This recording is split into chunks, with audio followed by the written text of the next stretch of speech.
Oi, eu sou a Isabela. E eu sou a Monique. E este é mais um Horrorizadas.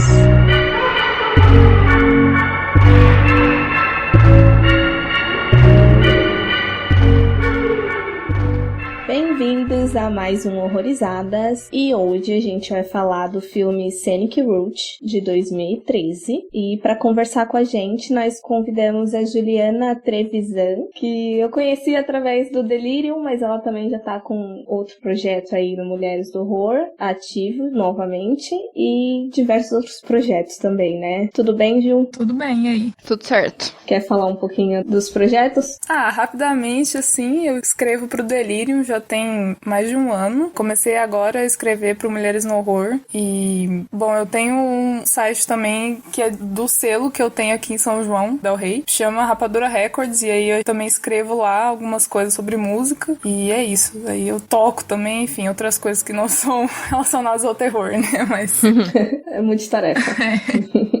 Então, gente, esse filme conta a história aí de dois amigos de longa data, o Mitchell e o Carter, e eles acabaram se afastando, né, com o tempo, e eles resolvem se reaproximar e viajar juntos. Daí eles vão pegar a estrada e acaba acontecendo ali aquela coisa bem agradável, o carro quebra na estrada e eles estão num lugar, assim, bem isolado, né, uma estrada, como diz o nome do filme, Scenic Road, pra quem não sabe, significa esse tipo de estrada que é pouca gente que passa, geralmente ela é bem bonita, enfim. E aí eles começam a se atacar porque os dois tomaram rumos diferentes na vida e, enfim, aí ao mesmo tempo que eles têm que sobreviver a essa situação que eles estão, eles também têm que deixar as diferenças de lado, né? E vocês gostaram do filme? Gostei, eu achei interessante. É o homem fazendo omisse de alguma forma, mas também tem coisas interessantes. Sim, é bem isso. Eu gosto desse filme, eu já tinha visto ele há algum tempo atrás, né, e ressuscitei ele, e é bem isso, tem bastante crítica legal pra conversar, e é outro filme aí que pouca gente no elenco que consegue ser interessante, não ser maçante ou chato, enfim, o filme vai indo, assim, de boa.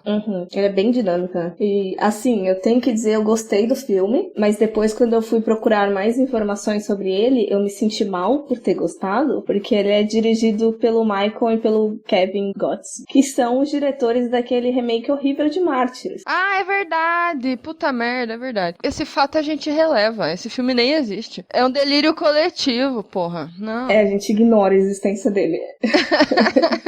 Mas eu achei interessante. Eu tava com um preconceito um pouco com ele, porque eu jurava que isso ia ser um filme de homem fazendo omisse mesmo, como a Juliana falou. Mas ele me surpreendeu justamente pelas críticas que ele traz, assim, ao longo. E eu acho que vai ser bem interessante conversar sobre ele. É o tipo de papo que a gente fala quando tá bêbado, 3 horas da manhã, assim, o que eu tô fazendo da minha vida, tomando cu. Saudade de ter esses papos no bar também, né? É, isso aí, exatamente.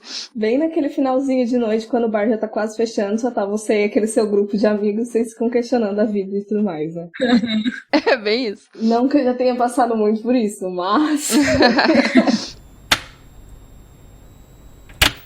Aviso: este podcast contém spoilers. Recomendamos que você assista ao filme antes de ouvi-lo.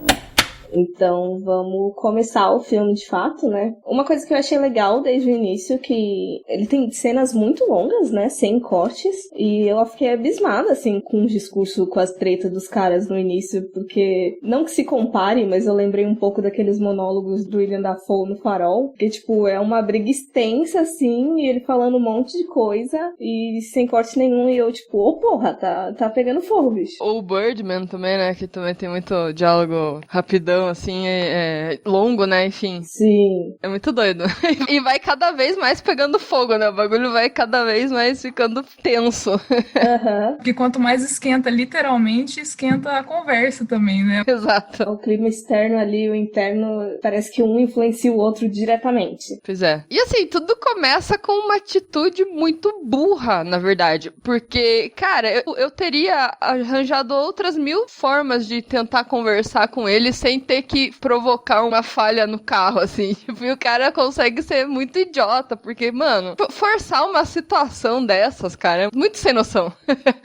A Juliana tinha até falado daquela parte lá do... Eu não faço a mínima ideia de que foi aquilo que ele tirou, Ju. É um cabo que, pelo menos o meu pai é mecânico e ele chamava isso de o cabo do martelete. É meio que o que faz o carro funcionar, assim, sabe? Cabo pra não roubarem o carro, sabe? Tipo, porque não dá pra ligar o motor sem esse cabo. Muito fundamental e muito pequeno, assim, sabe? Então... E foi aquele negócio também que você tinha falado de ter quebrado um pouco o estereótipo de homem mecânico, porque nenhum dos dois ali entende muita coisa de carro, né? Sim. É verdade. Mais um motivo pra ter sido estúpida a ideia, né? Já que os dois não entendem porra nenhuma, como é que o infeliz vai lá e vai fazer esse negócio aí, né? E burrice, né? Porque, puta merda. Eu acho que tem vários filmes assim, eu não vou lembrar de algum específico agora, mas de que alguém fez alguma situação e aí deu muito ruim depois por causa dessa situação escrota que a ideia já não era muito boa, né? É, só que nesse caso eu até não achei depois as escolhas estúpidas. Tipo, eu achei que foi assim, o que tinha pra dar errado deu, mas foi mais um azar, porque vamos lá, aquela cena do buraco, que eles resolvem dormir no buraco, daí depois aparece o cara do guincho. Foi uma escolha razoável, porque os caras queriam se proteger do frio. Então, assim, eles acabaram dormindo lá por conta disso. Daí aparece o cara do guincho, e ele é o típico cara do guincho de qualquer filme, o pau no cu, que tô só fazendo meu trabalho aqui, não tem ninguém aqui, eu vou embora, não vou sair do meu carro e procurar as pessoas, ou sei lá. Então, não foi burrice deles, sabe? Foi só cagadas que aconteceram. Eu acho um pouco burrice dos dois de inventarem de dormir. Tudo bem que eles já deveriam estar fracos ali, eu também não sei quanto dá pra segurar o sono, mas eles poderiam intercalar também, né? Sim, poderia ter sido uma questão de intercalar, mas eu acho que não foi nenhuma atitude, assim, gritante que nem a do começo dele cagar com o carro de propósito. Mas a burrice eu achei dos caras brigarem, né? Tipo assim, ele já tá sem comer, não tinha energia pra nada.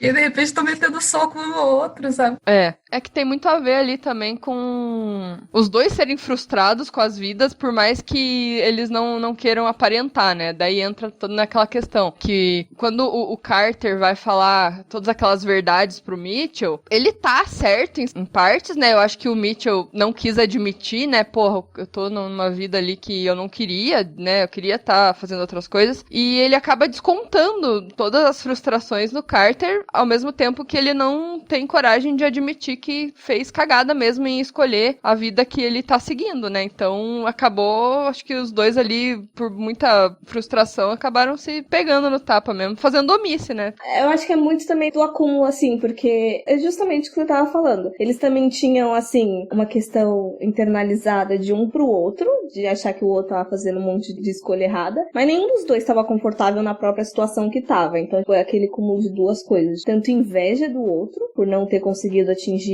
a mesma coisa, quanto frustração própria e tudo mais. Uhum. Tem muito ciúme também, né? Tipo, o Carter fica o tempo todo falando que ele não sai mais junto, né? E, enfim, a esposa acabou com a vida do Mitchell, né? Tipo, é sempre a culpa da mulher também, né? A mulher é a grande malvada.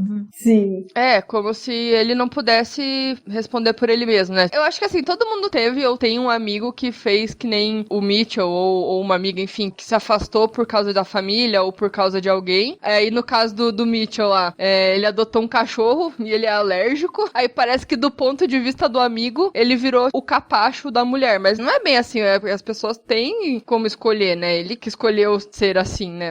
E é uma coisa que eu venho pensando, que ali os dois, eles, por mais que eles estejam certos, os dois estão errados pra caralho também. Porque, beleza, por exemplo, nessa situação que a gente conversou agora, de tipo, pegar e se afastar dos amigos. Tem dois lados, assim, da mesma moeda. Por mais que ali ele tivesse com um discurso horrível de que, meu Deus, a culpa é do casamento e a culpa é da minha mulher, às vezes você amadurece também, e aí as pessoas que você andava antes já não, sei lá, não tem muita mais coisa em comum. Você não tem mais o que fazer com aquelas pessoas. Exatamente. Foi o que eu senti no reencontro deles, porque eu não sei por que diabos o Mitchell foi, na verdade, porque ele em nenhum momento se pareceu interessado em conversar com o Carter. O Carter não, o Carter queria saber da vida dele e queria, né, conversar, e o Mitchell não tava em nenhum momento interessado, ele tava interessado em sair dali, né, daquela situação. E deu muito a entender que era isso, que na cabeça do Mitchell, não, eu cresci, eu evoluí, e você não mudou nada, você continuou no mesmo lugar que você tá. Mas ao mesmo tempo ele teve coragem pra ir atrás do que ele quis, né? Não concretizou, porque ele estava morando na porra do carro, coitado, mas é muito aquela coisa de ir atrás dos sonhos, é muito muito bacana e tem muita gente que se arrisca. Eu tenho até uma prima que vendeu tudo que tinha aqui no Brasil e foi morar na Alemanha, cara. Eu falei pra ela, caralho, você é muito corajosa, porque eu não teria coragem de fazer isso, nem fudendo, tá ligado? Tipo, mas ela foi com a cara e coragem. E deu errado e ela voltou com a cabeça erguida e recomeçou, sabe? Que caralho, parabéns. E ao mesmo tempo, seguir um sonho, que é maneiro, mas assim, você tem boleto pra pagar, sabe? Então, às vezes, você não tem o que fazer. Você tem que trabalhar com o que dá, sabe? Porque você tem que pagar boleto. Então, é muito complicado. Achei muito bom que ela fala se a gente seguisse os nossos sonhos, teríamos uma sociedade de atletas profissionais e astronautas, né? Não teria mais nada. Eu só acrescentaria artista nessa fala. Sim. E pra mim o que mais saltou no filme todo foi essas críticas ao sistema e principalmente ao capitalismo, né? Porque parece que todas as frustrações de ambos são ocasionadas meio que pelo sistema. Porque o Carter, por exemplo, beleza, ele tá tentando seguir a vida dele de escritor, os caralho a quatro, mas ele ainda se sente frustrado por ele não estar conseguindo reconhecimento externo. E por que ele precisa tanto desse reconhecimento se teoricamente ele tá fazendo o que ele ama, sabe? Por que isso deixa ele miserável e infeliz? E o outro lá falando que, não, porque eu tive que desistir dos meus sonhos porque eu vou construir uma família e eu não posso fazer a porra do moicano porque eu tenho minhas contas pra pagar também. Por que isso é um problema? Por que ele não pode fazer a porra do moicano e continuar sendo a porra de um adulto funcional? Mas daí a questão do moicano acaba dando a merda também, né? Porque ele faz o moicano e aí passa uma pessoa lá e julga ele por causa do moicano. Não só por causa do moicano, mas enfim. E eu entendo, porque eu acho que foi semana passada, eu julguei um menino porque ele tava de... Sabe aquela época que o pessoal teve que os caras, eles usavam muito gel com o cabelo todo espetado? Supla? Supla, tipo supla. Bem anos 2000, assim. Aí eu lembro que eu olhei assim e era um homem adulto já. Eu falei assim, mano, por que tem um adulto de moicano pleno 2020, velho? Então eu entendo em partes, assim, o julgamento. Por mais que certa parte de mim fique, para de julgar as pessoas e os caralho a quatro, às vezes eu ainda julgo as pessoas por causa dessas escolhas questionáveis. É porque parece que tem estilos que não condizem mais com a idade, né? Mas é muita besteira a gente pensar assim também, né? É muito difícil você desligar as duas coisas e tipo, não, eu vou usar esse cabelo porque eu gosto, não é porque não tenho mais idade pra usar, ou sei lá. Uhum. Eu achei engraçado, assim, bem interessante como que o visual e esse estereótipo, assim, reflete muito sobre o valor da vida deles, né, aparentemente, porque o Mitchell, ele é 100% o estereótipo do cara bem-sucedido, do homem, do macho alfa, aquela coisa assim, ele usa camisa polo, né, e tal, e o Carter não, ele é completamente diferente, até em termos de estatura mesmo, né, menor e tal, enfim, é muito o estereótipo que eles representam e o tempo todo, principalmente naquela hora lá que o Mitchell acha que o Carter morreu, ele fica julgando que a vida dele é muito mais importante do que a do Carter, porque o Carter, tipo, não tem nada, ele mora no carro, né? A polícia não pode prender ele, sabe? A polícia não pode passar ali e ver o que aconteceu e a vida dele é mais importante, sabe?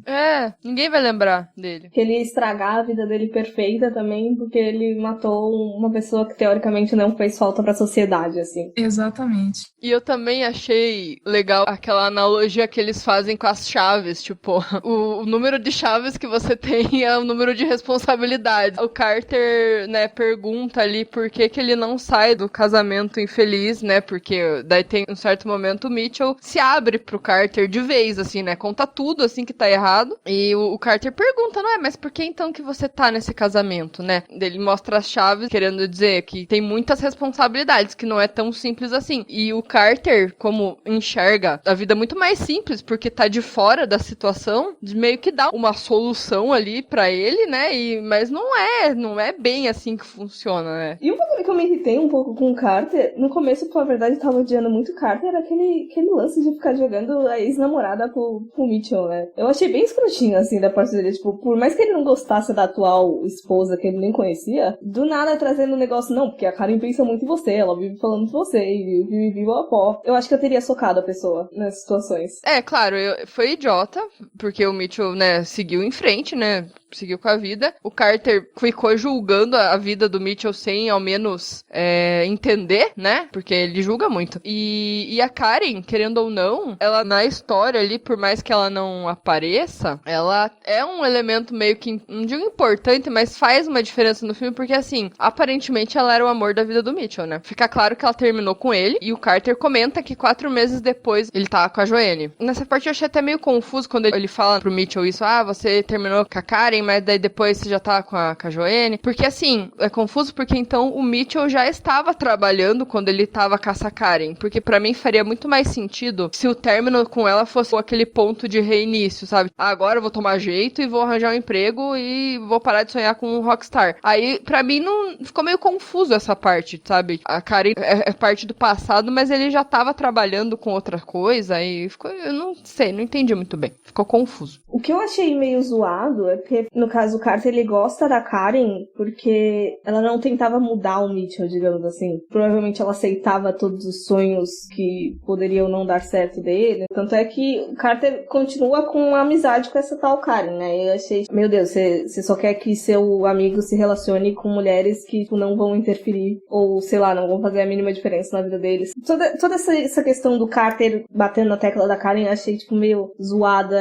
Não necessariamente forçada, mas tipo, foi uma atitude dele que me irritou pra caramba. É que assim, eu acho que do ponto de vista de amizade, foi meio egoísta. Eu também acho que é egoísta o Carter querer isso. Mas eu acho que, sei lá, eu já tive amigo que mudou, que, tipo, perdeu a identidade por causa de relacionamento, sabe? Então acho que também vai um pouco pra esse lado. Perdeu a essência, não porque, evoluir. Não, às vezes porque realmente a pessoa influenciou e nem sempre de uma maneira positiva, sabe? Então eu entendo um pouco, mas eu acho que foi, sim, um pouco egoísmo também do Carter. Essa parte eu acho que foi o principal ponto do ciúme ali, de tipo, parece que com a Karen eles, sei lá, davam um rolezinho juntos, com a atual esposa não, né, então... Uhum. É que eu não sei, eu sempre fico, não confusa, mas essa questão de, pessoas que mudam por questão de relacionamento. Eu sei que tem gente que perde completamente a personalidade, mas a gente sabe que tem diversas situações, né? Porque, por exemplo, tem gente que realmente namora com pessoas tóxicas e abusivas pra caralho e que prendem completamente, mas também tem as questões de, em situações ideais, sem ser nessas mais problemáticas,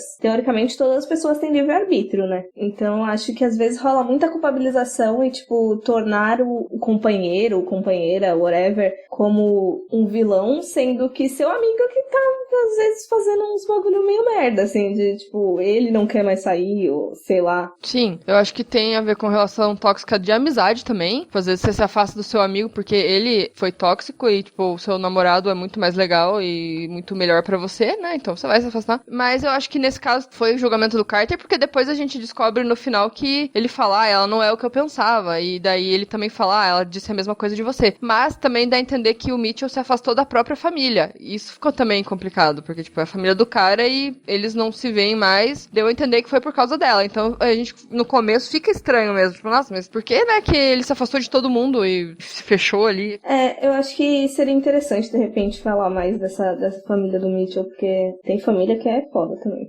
Não ficou explorado, né, o que tinha a família, né? Ele não explorou a família dele de nenhuma maneira, né? Não dá pra saber. E do próprio Carter, né? Porque, tipo, sei lá, parece que ele brotou, assim, no mundo. Parece que ele não é filho de ninguém. Ele só surgiu dentro de um carro fumando maconha e escrevendo livro, sei lá.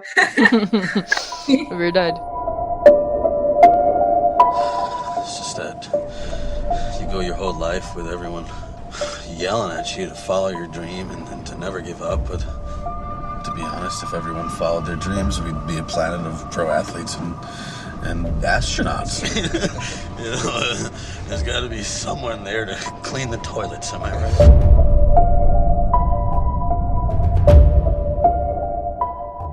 Eu vou puxar aqui a questão, acho que mais polêmica desse filme, que eu acho que é a questão da traição do Mitchell. Eu não sei nem o que comentar, pra falar a verdade. Ele tá errado em tantos níveis. Eu acho que não é nem errado porque, tipo, meu Deus, ele traiu a mulher, porque isso por si só é errado. Mas, tipo, tem aquela romantização. Era uma mulher mais nova, né? Não sei quantos anos exatamente mais nova que ele. Já tem aquele bagulho de, tipo, meu Deus, tô acostumado com a minha mulher e eu peguei uma novinha aqui agora, sabe? Aham.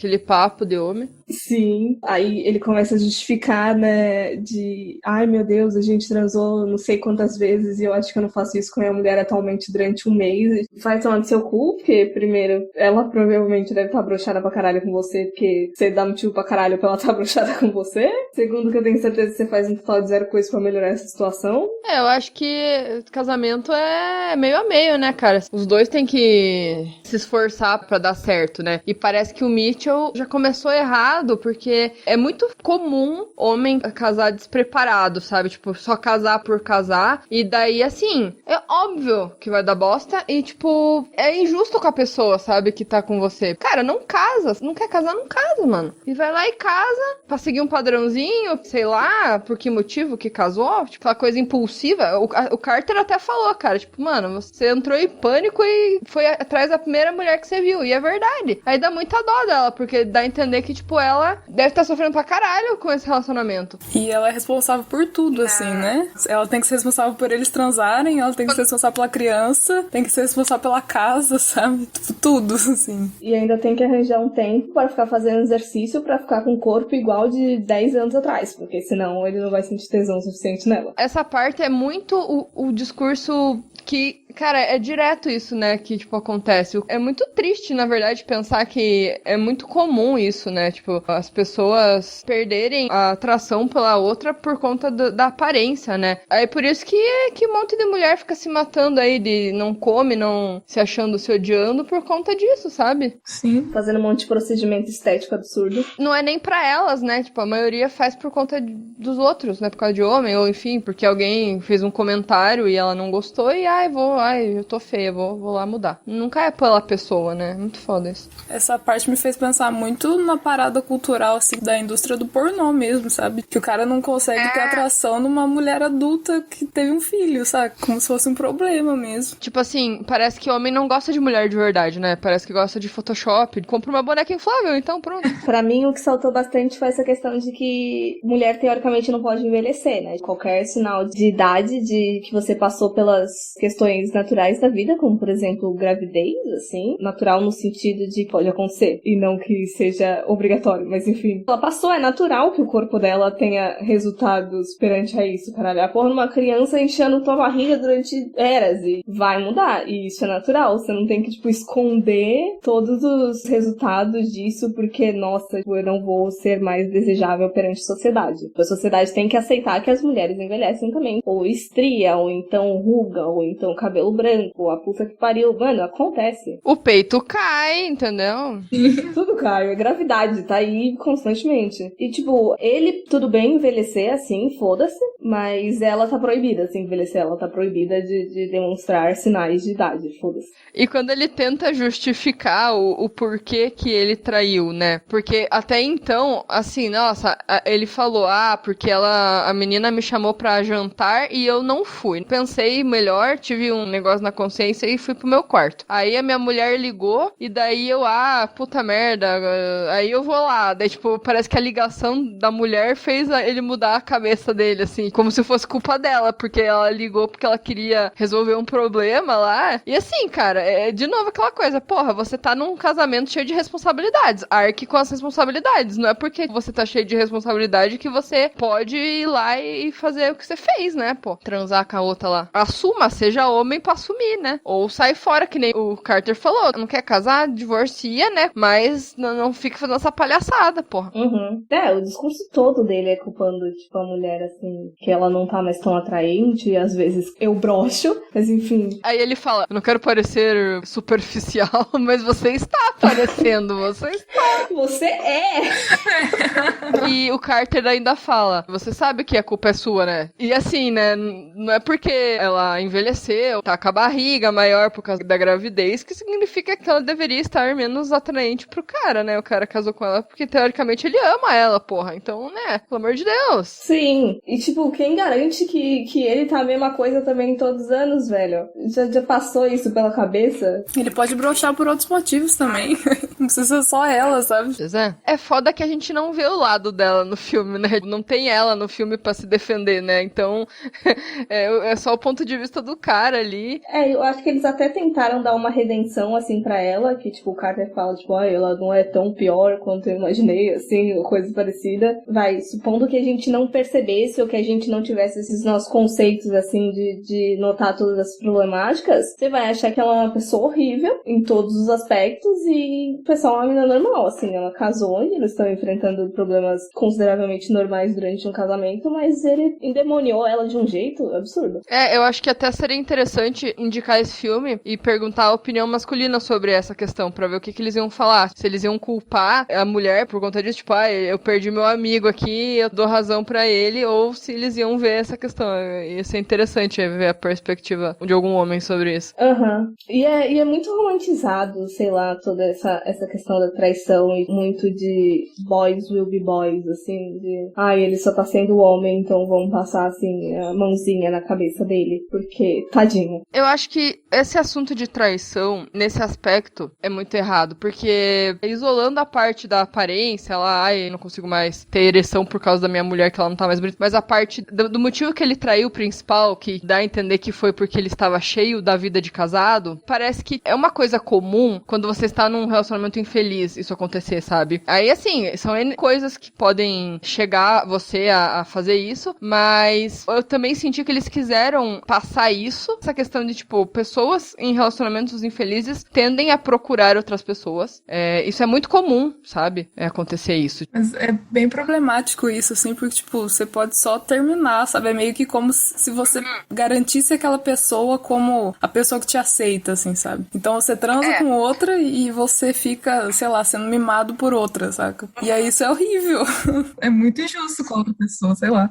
Eu acho também que é extremamente injusto você trair alguém, mas eu acho que é uma coisa que acontece muito. Muita gente faz e continua o relacionamento. E também tem pessoas que acham que ser traída não é o fim do mundo e perdoam, sabe? Aí também vai muito da pessoa, do que ela acha que o relacionamento representa pra ela, enfim. É bem complicado também julgar alguém que foi traído e que traiu e, tipo, foi perdoado, sabe? Então eu acho que é muito ímpar, assim, vai muito de relacionamento pra relacionamento. O que eu não entendo ainda é que, sei lá, eu acho que, eu não sei se é comodidade, eu não sei que porra que é, mas por que, assim, sabe? Você tá infeliz no relacionamento, por que você não termina? A gente sabe, assim, sim, existem questões de dependência emocional, financeira, mas ali no caso do Mitchell, ele não dependia da mulher dele em nenhuma questão. A questão mais problemática ali, que poderia ser um pouquinho mais cuidadosa, era que eles tinham um filho, mas assim, qualquer pessoa que já teve pais que se separaram, vão conseguir identificar que às vezes é 1000 vezes pior você conviver com seus pais que se odeiam e estão ambos infelizes e você ficar vendo aquilo diariamente, do que viver com a porra dos pais separados. Mas sabe o que eu acho que foi no caso dele? É medo de falhar de novo, sabe? Porque ele já falhou no sonho dele de ser músico, aí ele talvez não queira falhar no casamento, sabe? Aí tá tentando, batendo na mesma tecla ali e tentando. Eu acho que é mais isso. Claro, é um egoísmo, né? Não tô defendendo, mas eu acho que é muito isso, sabe? É isso de manter o sonho americano ali, casado com filho e tal, e vivendo a vida feliz. Eu diria, Mitchell, procure uma terapia, assim, pra ver se você sai logo desse casamento ou fica nele de alguma forma, sei lá. Resolva questões. Converse com a sua mulher, pelo amor de Deus. Pois é, exatamente. Se ficar, conta pra ela, né? Aí ela vê o que faz. E o final, assim, o que vocês acharam? Que ele teve um plot, né? Tipo, eu realmente não tava esperando isso desse filme, que no caso ele deixa aberto se os caras estão só num sonho, presos no deserto, ou se eles realmente conseguiram escapar e continuar vivendo a vida. Pra que lado vocês levaram? Eu acho que esse final é muito dúbio, vai depender muito de quem tá assistindo, se você é uma pessoa negativa ou positiva. Você pode levar pro lado que a vida dá certo uma hora, e eles estavam numa jornada ali que acabou sendo uma jornada espiritual de, tipo, autocompreensão e, agora eu sei o que eu quero e eu vou atrás. Ou a vida é uma merda e nem sempre dá tudo certo. E tomamos no cu no deserto. Então eu acho que é muito de ver o copo meio cheio ou meio vazio. Se eu fosse arriscar, eu acho que eu queria que eles estivessem presos no deserto ainda. Eu sou uma pessoa negativa, sim, eu sou. Seria muito mais legal também, né, o final. Eu confesso que eu fiquei tão agoniada. O filme foi passando e aí tinha uns close, assim, que eram muito... Ai, meu Deus, socorro, sabe? Preciso de água, preciso de comida. E aí eu fiquei, tipo, quando aconteceu, assim, do telefone, desse final bonzinho, assim, eu falei, ah, não, é isso mesmo que eu quero aceitar, pronto, vou aqui beber uma água também, sabe? Eu só quis esse conforto, sabe? Porque o filme me deixou muito tensa, muito tempo. É que tem aquela questão do telefone quebrado, aquela hora que também ficou estranho, né? Ele tá no banheiro no telefone com o cara, aí a ligação cai, aí ele olha, o celular tá quebrado, aí dá a entender que ele não estava falando no telefone, ele estava imaginando. Eu acho que vai mais pro lado que deu merda, sabe? Por mais que tenha o fundo da esperança ali, eu acho que ele ainda pega pro lado negativo, não sei. Total, até porque lá no começo, quando eles estavam lá se pegando na porrada, o celular quebra lá. Então, assim, já acabou, sabe? Tipo, não tem mais pra onde correr.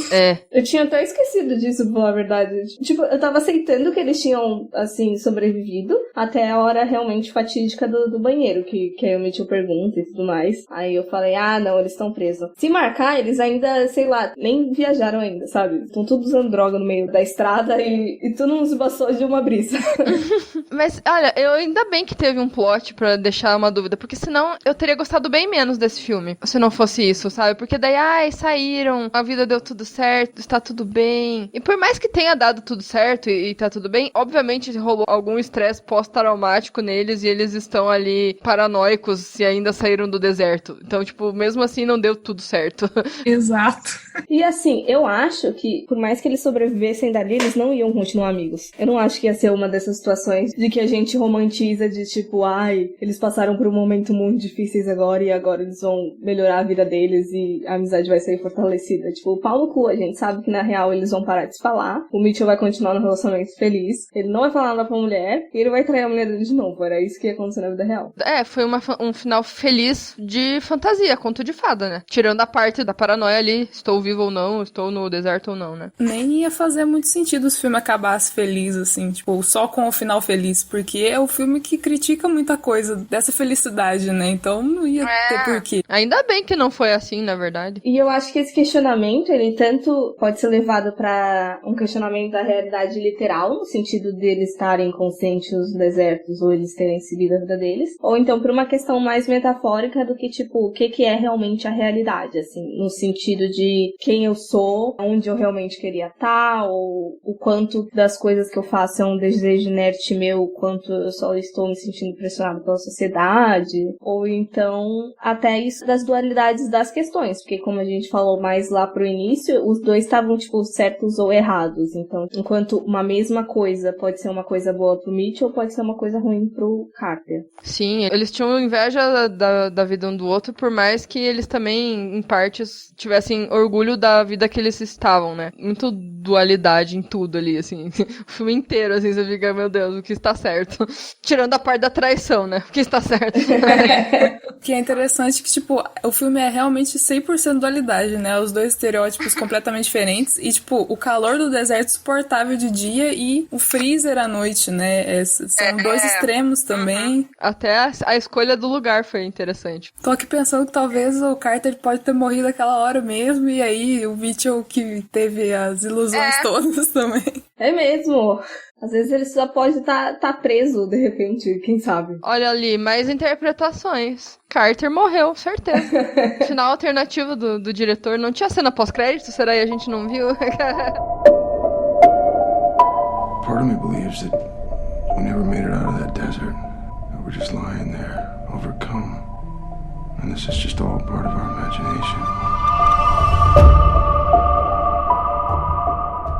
E conclusões finais, então, o que vocês acharam do filme como um todo? Bom, é isso, o filme interessante aí, com várias dualidades pra gente ficar refletindo, né, menos na parte da traição, como nós falamos, que tá errado. Eu acho que faltou exatamente esse ponto do relacionamento deles, a visão da mulher, né, nesse relacionamento, que a gente não tem a menor ideia, mas eu não sei como é que seria inserido ali, porque eu acho que o ponto é só ser um filme que parece que te deixa deixa cansada também, né? Porque eles estão cansados e aí você também vai ficar assistindo no sentido de não que o filme seja aquela coisa enrolada, mas é porque ele te prende de um jeito que é isso, você fica com sede, fica tipo ar, sabe?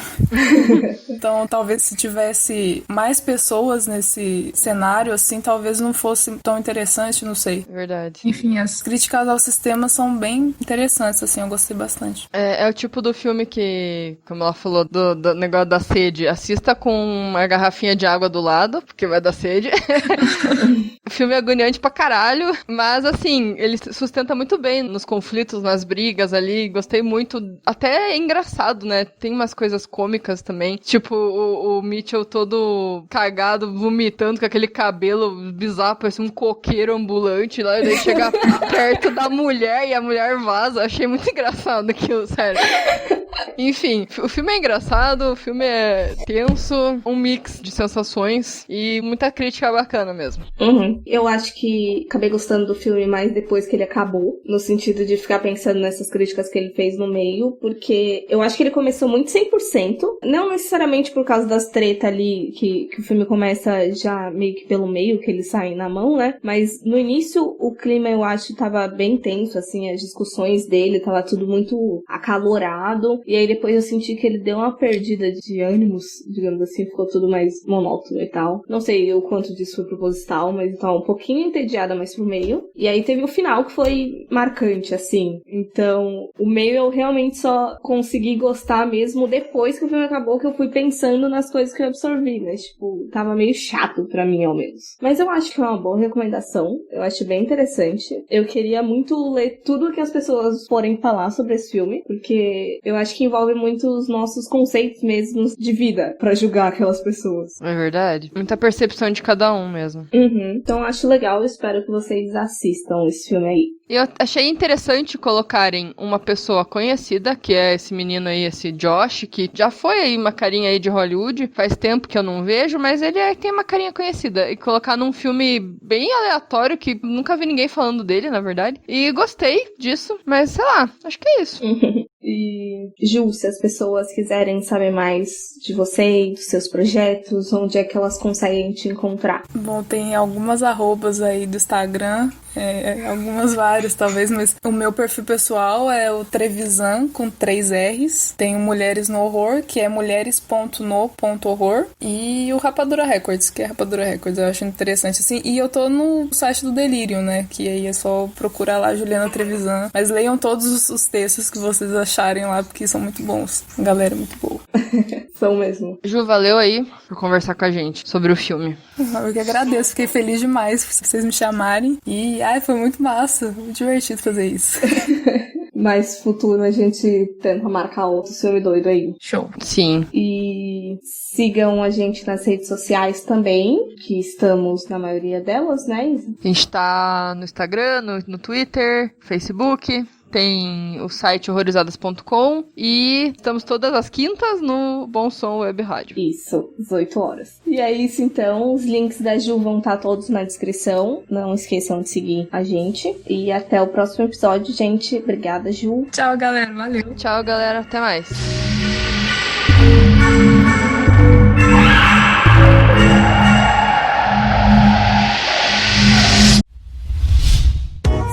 A iniciativa Podcasters Unidos foi criada com a ideia de divulgar podcasts menos conhecidos, aqueles que, apesar de undergrounds, têm muita qualidade tanto em entretenimento quanto em opinião.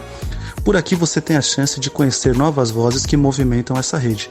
Então entre lá no nosso Instagram, o @podcastersunidos, é só escolher e dar o play.